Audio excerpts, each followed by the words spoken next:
Bismillahirrahmanirrahim. Assalamualaikum warahmatullahi wabarakatuh. Alhamdulillahirabbil alamin wa bihi nasta'in ala umuri dunya waddin wa ala alihi wa sahbihi wa man tabi'a bi ihsanin ila yaumiddin, amma ba'd. Para pemirsa pencinta TV dakwah Al-Asrui yang sama berbahagia, segala puji hanya milik Allah, Rabb yang begitu banyak menganugerahkan nikmat kepada kita, sehingga kalau kita mau menghitung nikmat Allah, maka kata Allah kepada kita, la tuhsuha, kita tidak akan mampu menghitung nikmat yang Allah berikan kepada diri kita. Maka tugas kita adalah bersyukur, bukan hanya sekedar dengan mengucapkan terima kasih ya Allah, syukur ya Allah atas nikmat yang Engkau berikan, lantas tidak dibarengi dengan pelaksanaan ibadah kepada Allah atas nikmat-nikmat yang telah Allah berikan kepada kita. Maka syukur yang sebenarnya adalah diucapkan pada lisan kita dengan mengungkap kalimat Alhamdulillahirabbil alamin, bersyukur kepada Allah atas nikmat yang Allah anugerahkan kepada kita dengan menjalankan apa yang diperintahkan Allah, menjauhi apa yang dilarang oleh Allah Subhanahu wa taala. Semoga dengan konsistennya kita mensyukuri nikmat Allah dengan melaksanakan ibadah membuat kita selalu senantiasa mendapatkan kebahagiaan yang sempurna ketika kita kembali menghadap Allah Subhanahu wa taala.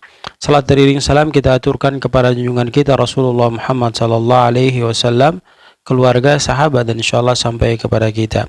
Hadirin kaum muslimin wal muslimat, jamaah pencinta TV dakwah Al-Asrui yang sama berbahagia.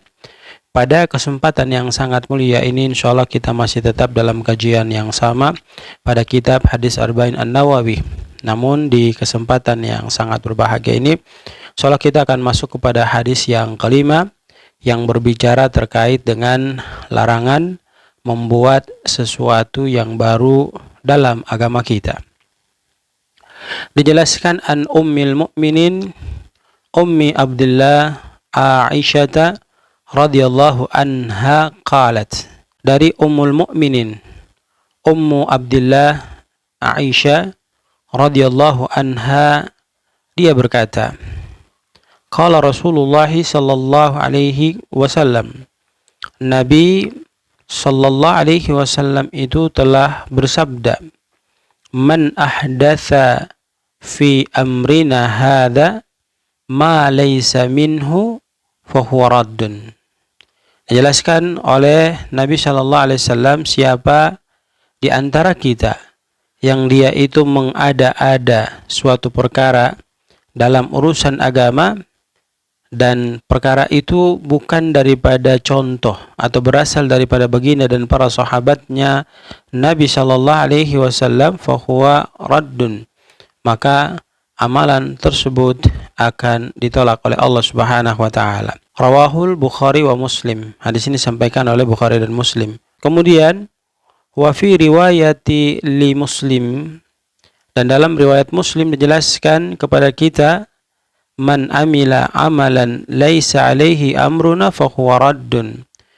Dan dijelaskan barang siapa di antara kita yang dia itu melakukan sebuah amal dan amalnya itu tidak disertai ikut contoh ittiba kepada baginda Rasul sallallahu alaihi wasallam, maka amalan itu akan tertolak.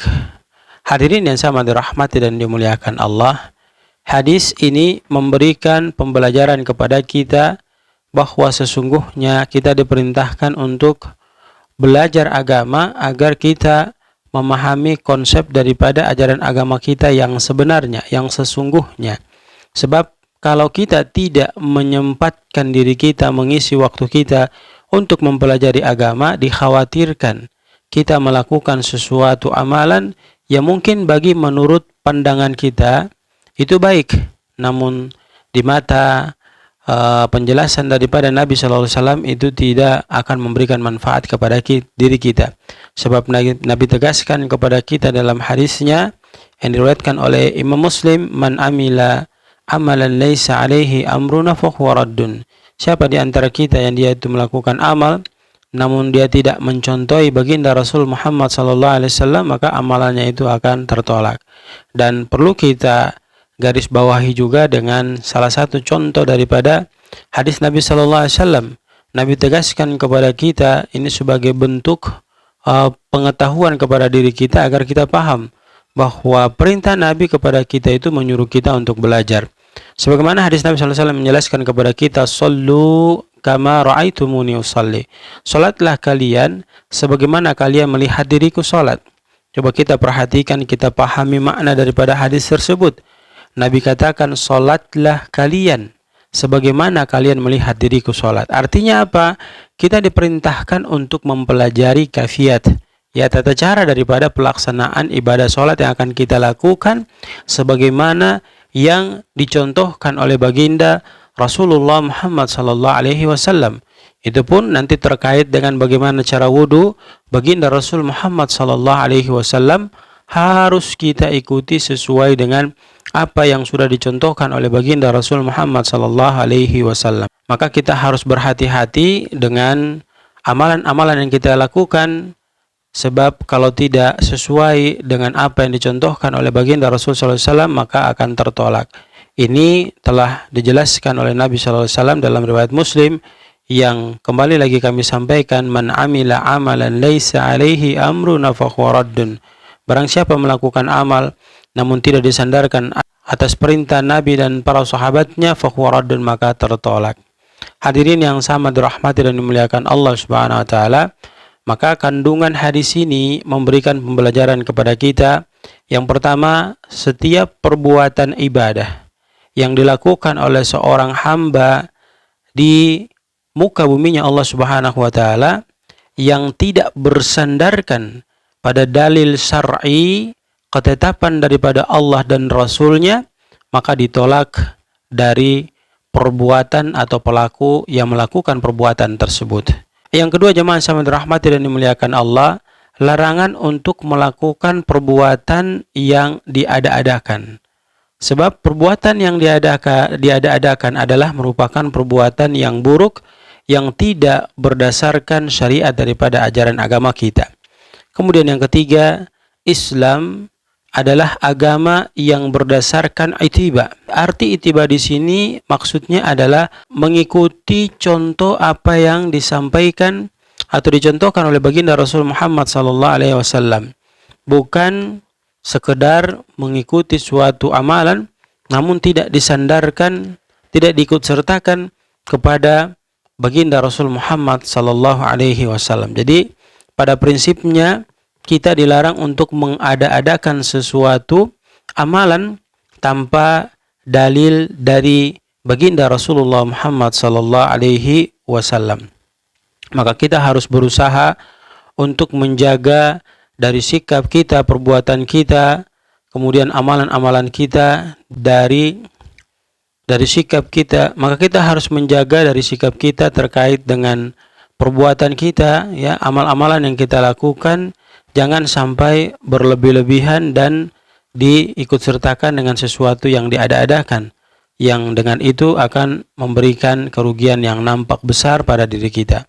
Kemudian yang terakhir, yang keempat adalah agama Islam itu merupakan agama yang sempurna, yang tidak ada kekurangan pada agama tersebut. Sebagaimana Allah Subhanahu wa taala menegaskan kepada kita bahwa Allah telah sempurnakan agama Islam sebagai agama yang diridhoi dan dirahmati oleh Allah Subhanahu wa taala. Demikian jamaah yang sama dirahmati dan dimuliakan Allah Subhanahu wa taala, mudah-mudahan pembahasan kita pada kitab hadis Arba'in An-Nawawi, kemudian di hadis yang kelima ini, larangan membuat sesuatu yang baru dalam agama, bisa kita pahami dengan baik. Dan yang terpenting adalah kita melakukan amal kegiatan yang kita kerjakan semata-mata mengharap ridho dan rahmat Allah Subhanahu wa taala, taat kepada perintah Allah, ittiba kepada baginda Rasul Muhammad sallallahu alaihi wasallam. Subhanakallahumma bihamdika nasyhadu an la ilaha illa anta nastaghfiruka wa natubu ilaik. Billahi taufiq wal hidayah. Assalamualaikum warahmatullahi wabarakatuh.